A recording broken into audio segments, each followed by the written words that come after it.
The lady officers that you see in the frame are Colonel Sophia Qureshi and Wing Commander Vyomika Singh, who are briefing the media on Operation Sindoor.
नमस्कार।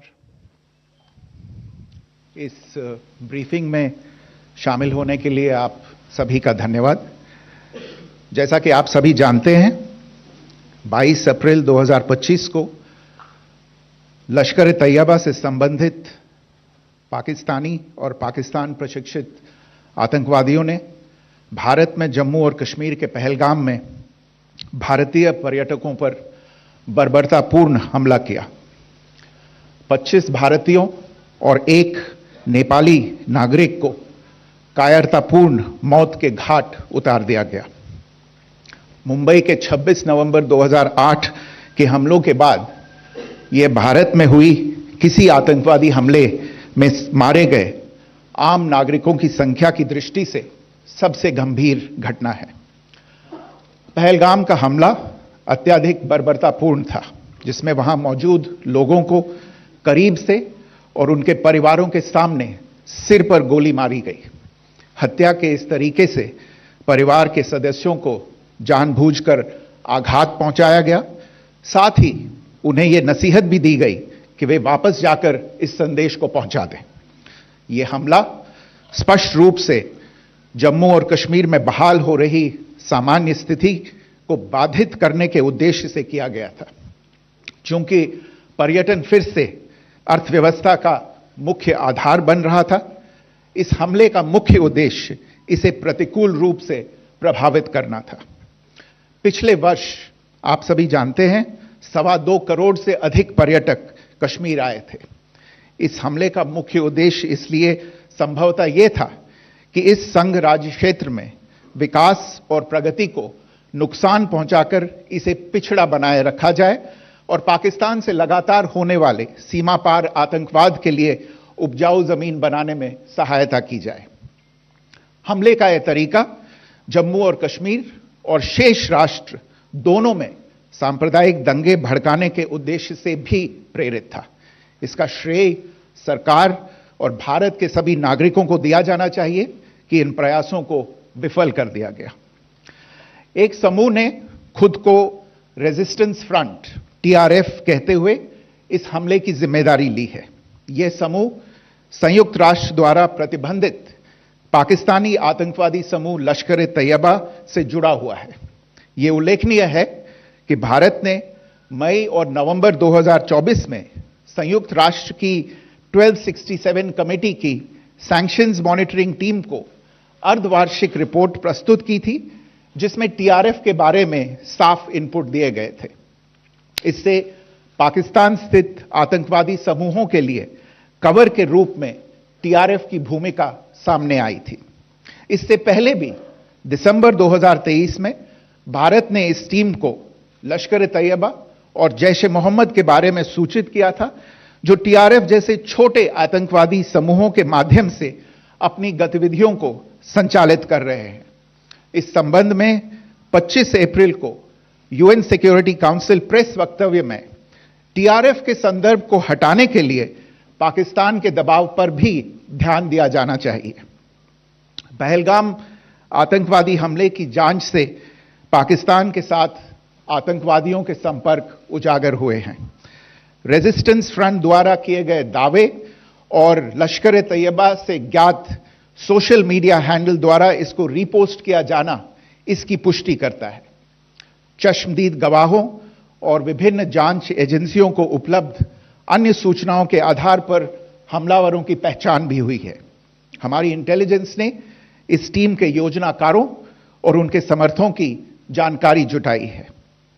इस हमले की रूपरेखा भारत में सीमा पार आतंकवाद को अंजाम देने के पाकिस्तान के लंबे ट्रैक रिकॉर्ड से भी जुड़ी हुई है, जिसके लिखित और स्पष्ट दस्तावेज उपलब्ध हैं। पाकिस्तान दुनिया भर में आतंकवादियों के लिए एक शरण स्थल के रूप में पहचान बना चुका है। यहां अंतर्राष्ट्रीय स्तर पर प्रतिबंधित आतंकवादी सजा पाने से बचे रहते हैं। इसके अलावा पाकिस्तान ने इस मुद्दे पर विश्व और फाइनेंशियल एक्शन टास्क फोर्स जैसे अंतर्राष्ट्रीय मंचों को जानबूझकर गुमराह करने के लिए भी जाना जाता है। साजिद मीर का मामला, जिसमें इस आतंकवादी को पाकिस्तान ने मृत घोषित कर दिया था और फिर अंतर्राष्ट्रीय दबाव के परिणाम स्वरूप वो जीवित पाया गया, इसका सबसे स्पष्ट उदाहरण है। यह स्वाभाविक है कि पहलगाम में हुए इस हमले से जम्मू और कश्मीर के साथ साथ भारत के अन्य भागों में भी आक्रोश देखा गया। हमलों के बाद भारत सरकार ने स्वाभाविक रूप से पाकिस्तान के साथ संबंधों को लेकर कुछ कदम उठाए। आप सभी उन निर्णयों से अवगत हैं जिसकी घोषणा 23 अप्रैल को की गई थी। तथापि यह आवश्यक समझा गया कि 22 अप्रैल के हमले के अपराधियों और उनके योजनाकारों को न्याय के कटघरे में लाया जाए। हमलों के एक पखवाड़े के बाद भी पाकिस्तान द्वारा अपने क्षेत्र या अपने नियंत्रण वाले क्षेत्रों में आतंकवादियों की इंफ्रास्ट्रक्चर के विरुद्ध कार्रवाई करने के लिए कोई स्पष्ट कदम नहीं उठाया गया है। उल्टे वो इनकार करने और आरोप लगाने में ही लिप्त रहा है। पाकिस्तान आधारित आतंकवादी मॉड्यूल्स पर हमारी खुफिया निगरानी ने संकेत दिया है कि भारत के विरुद्ध आगे भी हमले हो सकते हैं। अतः इनको रोकना और इनसे निपटना दोनों को बेहद आवश्यक समझा गया। आज सुबह, जैसा कि आपको ज्ञात होगा, भारत ने इस तरह के सीमा पार हमलों का जवाब देने और उन्हें रोकने तथा उनका प्रतिरोध करने के अपने अधिकार का प्रयोग किया है। यह कार्यवाही नपीतुली, नॉन एस्केलेटरी, आनुपातिक और जिम्मेदारीपूर्ण है। यह आतंकवाद की इंफ्रास्ट्रक्चर को समाप्त करने और भारत में भेजे जाने वाले संभावित आतंकवादियों को अक्षम बनाने पर केंद्रित है।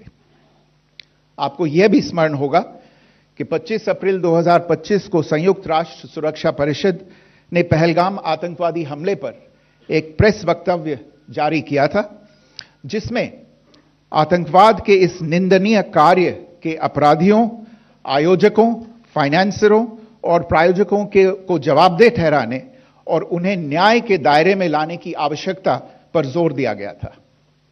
भारत की आज की इस कार्यवाही को इसी संदर्भ में देखा जाना चाहिए। Good morning. Thank you all for joining this briefing. As you are all aware, on April 22, 2025, Pakistani and Pakistan-trained terrorists belonging to the Lashkar-e-Taiba carried out a savage attack on Indian tourists at Pahalgam in Jammu and Kashmir in India. They murdered 26 people, including one national of Nepal, causing the largest number of civilian casualties in a terrorist attack in India since the 26 November 2008 attacks in Mumbai. The attack in Pahalgam was marked by extreme barbarity, with the victims mostly killed with headshots from close range and in front of their families. Family members were deliberately traumatized through the manner of the killing, accompanied by the exhortation that they should take back the message. The attack was clearly driven by the objective of undermining the normalcy returning to Jammu and Kashmir. In particular, it was designed to impact the mainstay of the economy, tourism, with a record 23 million tourists visiting the valley last year. The calculation, presumably, was that harming growth and development in the Union Territory would help keep it backward and create fertile ground for continued cross-border terrorism from Pakistan. The manner of the attack was also driven by an objective of provoking communal discord, both in Jammu and Kashmir and the rest of the nation. It is to the credit of the government and the people of India that these designs were foiled. A group calling itself the Resistance Front has claimed responsibility. Attacks against India were impending. There was thus a compulsion both to deter and to preempt. Earlier this morning, as you would be aware, India exercised its right to respond and preempt as well as deter more such cross-border attacks. These actions were measured, non-escalatory, proportionate, and responsible. They focused on dismantling the terrorist infrastructure and disabling terrorists likely to be sent across to India. You would also recall that the Security Council on 25th April 2025 had issued a press statement on the Pahalgam terror attack, underlining, and I quote, the need to hold perpetrators, organizers, financiers, and sponsors of this reprehensible act of terrorism accountable and bring them to justice, unquote. India's latest actions should be seen in this context. Joining me for this briefing on our actions earlier this morning are Colonel Sophia Qureshi and Wing Commander Vyomika Singh. I will request them to share some details regarding Operation Sindoor with all of you.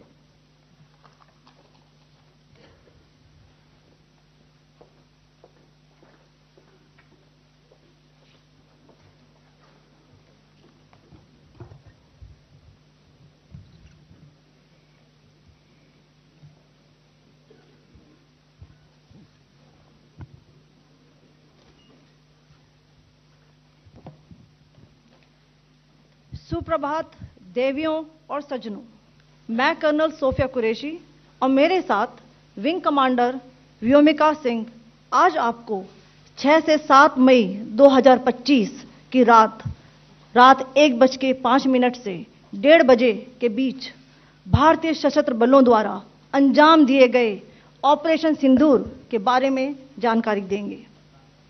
Operation सिंदूर 22 अप्रैल को पहलगाम में हुए विभत्स आतंकवादी हमले के शिकार मासूम नागरिकों व उनके परिवारों को न्याय देने के लिए लॉन्च किया गया था। इस कार्रवाई में 9 टेररिस्ट कैंप्स को टारगेट किया गया और पूरी तरह से इसे बर्बाद किया गया। पाकिस्तान में पिछले 3 दशकों से टेरर इंफ्रास्ट्रक्चर का निर्माण हो रहा है।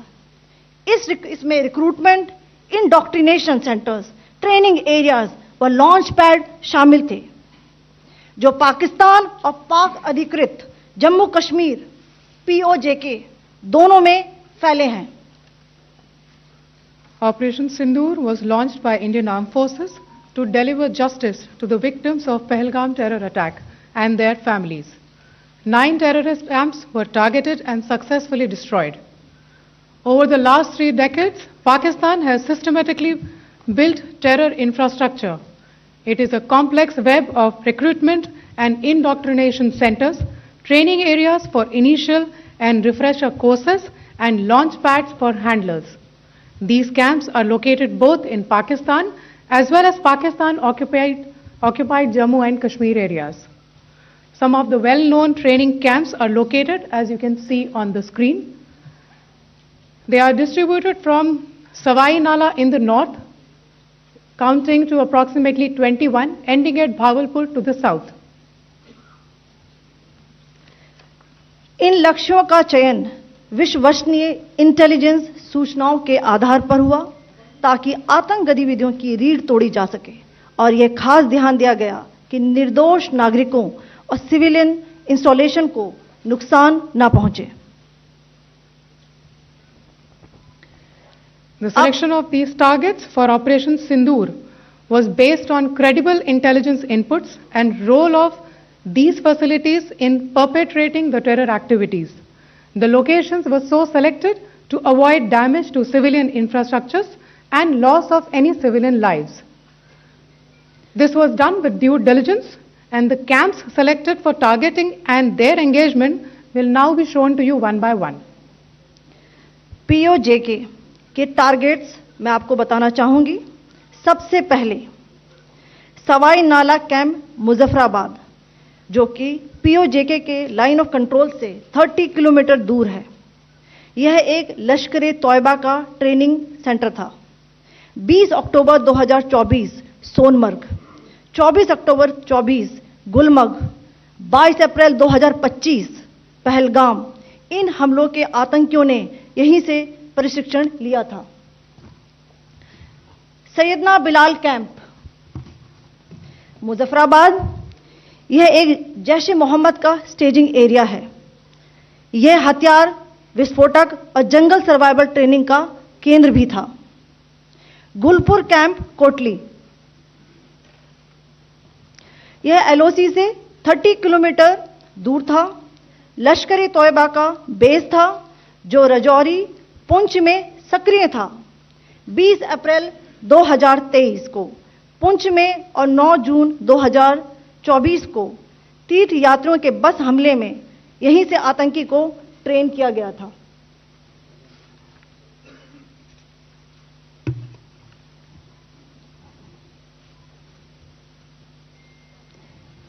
बरनाला कैंप भिंबर, यह LOC से 9 किलोमीटर दूर है। यहां पर हथियार हैंडलिंग, IED व जंगल सर्वाइवल का प्रशिक्षण केंद्र था। अब्बास कैंप कोटली,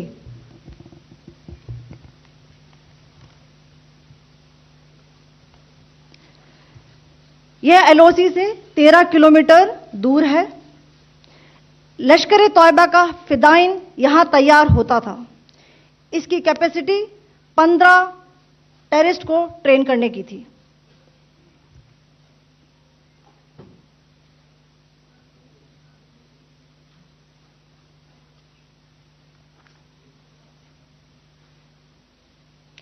अब मैं पाकिस्तान के अंदर के टारगेट से अवगत कराना चाहूंगी। पहला, सर्जल कैंप सियालकोट, यह अंतर्राष्ट्रीय सीमा से 6 किलोमीटर की दूरी पर है, सांबा कठुआ के सामने।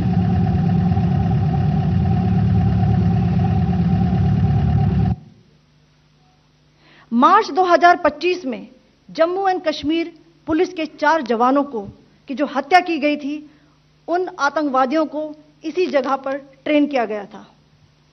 दूसरा, महमूना जाया कैंप सियालकोट, यह 18 से 12 किलोमीटर IB से दूर था। हिजबुल मुजाहिदीन का बहुत बड़ा कैंप था। यह कठुआ जम्मू क्षेत्र में आतंक फैलाने का नियंत्रण केंद्र था। पठानकोट एयरफोर्स बेस पर किया गया हमला भी इसी कैंप से प्लान और डायरेक्ट किया गया था। मरकज ताइबा मुरीद के, यह IB से 18 से 25 किलोमीटर दूरी पर है। 2008 के मुंबई हमले के आतंकी भी यहीं से प्रशिक्षित हुए थे। अजमल कसब व डेविड हेडली भी यहां ट्रेन हुए थे।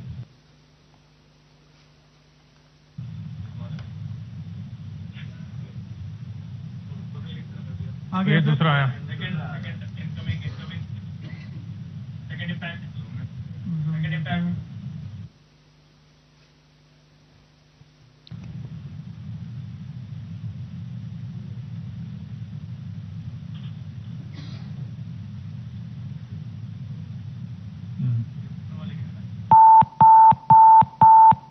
टारगेट 10 हुआ है सर अभी। टारगेट 10 हुआ, एंक्लोजर सेम ही है, 7 it is hit the target. हाँ हाँ।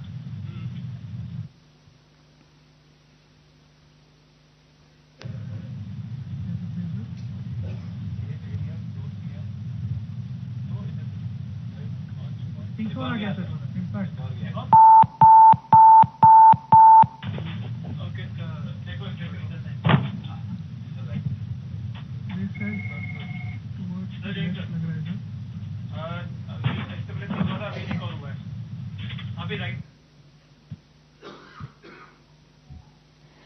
मरकज सुभान अल्लाह भावलपुर ये इंटरनेशनल बाउंड्री से 100 किलोमीटर दूर है। जैश ए मोहम्मद का मुख्यालय था।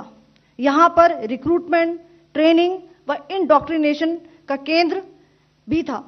शीर्ष आतंकी अक्सर यहाँ आते थे।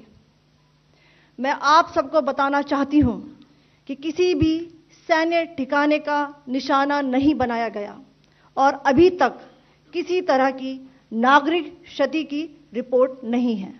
धन्यवाद। जय Hind. The strike on the terror camps were undertaken through precision capability, as shown to you. A niche technology weapons with careful selection of warheads was ensured